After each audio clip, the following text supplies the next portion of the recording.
Well, Charles II was so pragmatic about so many things, you know, and then it seems to me that although, you know, you can argue on the one side it's a lovely love story, although how can we say that's the case, knowing how he was, about his wife. On the other hand, you think, you No, know, who was it? It was the Duchess shouldn't of he have been? Portsmouth who was one of his mistresses, and Yeah.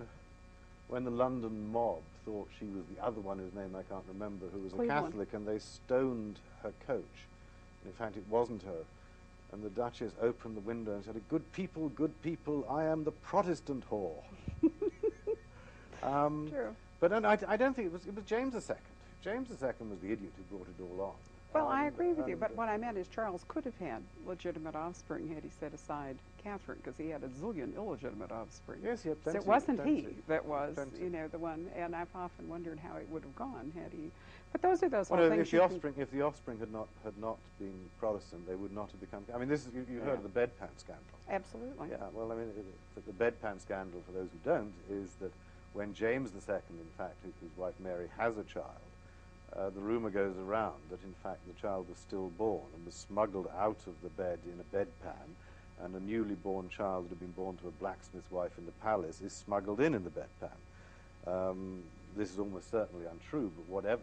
The truth is that a child was there, and that child is going to be raised Catholic, and the English are not going to have a Catholic monarch. They can't, by law to this day, which seems crazy to me.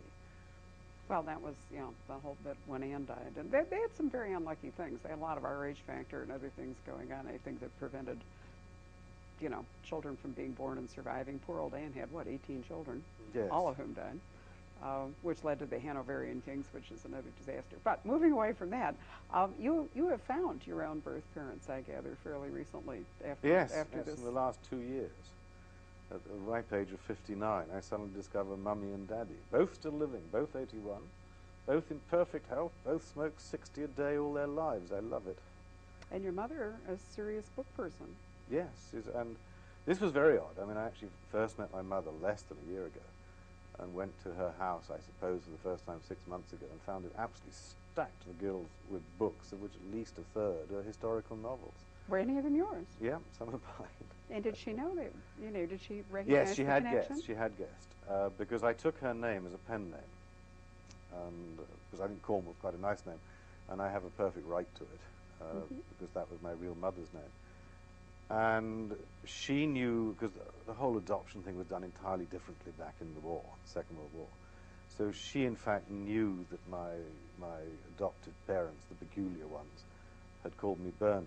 So when she sees Bernard Cornwell, which is her name, and then she reads in the author's notes that I was born in London, raised in Essex, which she knew. And anyway, the photograph makes me look exactly like my real father. And your real father is, what, was he Canadian? He's Canadian airman. So he was one of those kind of wartime romances? Well, it depends who you talk to. My father, when I first met him, claimed it was a one-night stand. And I met Dorothy that was about... ungallant. Very ungallant. I met Dorothy about 6 months later.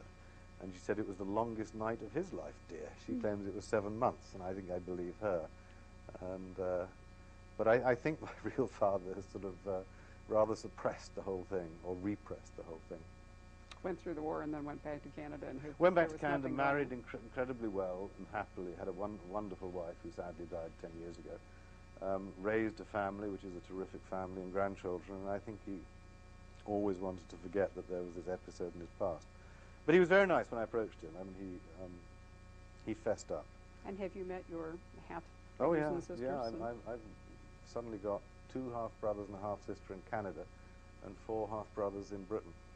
And you're married to an American. And I'm married to an American. You met her where, in Ireland? Yeah, at that time I was head of current affairs television for the BBC in Northern Ireland, and the Northern Ireland Tourist Board, in its wisdom, brought a group of American travel agents, Ulster as a tourist destination. And I thought this was insanity. I mean, as it turned out, and I hope it stays this way, it was the second worst year of the Troubles. So there were bombs and bullets everywhere. And I said, I'm going to film this. And the Northern Irish Tourist Board desperately tried to stop me because they knew they were in for a hiding. And we were going to make a joke out of it, which we did. And what they said was that American travel agents are the most boring people on God's earth, and they can't put 2 words together. And they actually were very convincing. So I went over to Edinburgh to see these travel agents before they arrived in Belfast. And I was with my reporter. And I met them in the lobby of their hotel, and the elevator doors opened, and out walked a blonde. And I said to Gavin, my reporter, I'm going to marry that one. It's one of those stories. Yeah, it's absolutely true. Lust at first sight. And lust always seemed to be a good basis for marriage. Absolutely excellent. And you're So still married, too. We're still so it's married. 23 years later, we're still That's married. marvelous. So it worked And I out. couldn't get a green card, so I had to say, because Judy couldn't go and live in England for all sorts of very good reasons. But I could move to America, but I couldn't get a green card, so I said, don't worry, I'll write a book. Isn't it curious the various paths by which people take up their pen? Yes. Often out of just economic necessity. Although one likes to think there was the storytelling impulse at the heart of it. I'd like to think so too, otherwise I guess It wouldn't wouldn't have work. worked. Yes. Exactly. There, I do. But it's curious that you might have gone on doing other things until the necessity. I would have probably gone on in television, I guess, and I'm sure I would have been subject to the Peter principle, where you're always promoted to one level above your competence. Yes. I'm sure that would have happened to me, so I'd eventually have become an executive and taken to business luncheon. Well, we would have been much the poorer for it. I noticed that you and your wife wrote 2 or 3 books together under a pen name before she apparently bailed out and you went on. Are those going to be republished? They're going to be republished in England. I don't know if they're going to be republished here. What was the name that you wrote them under?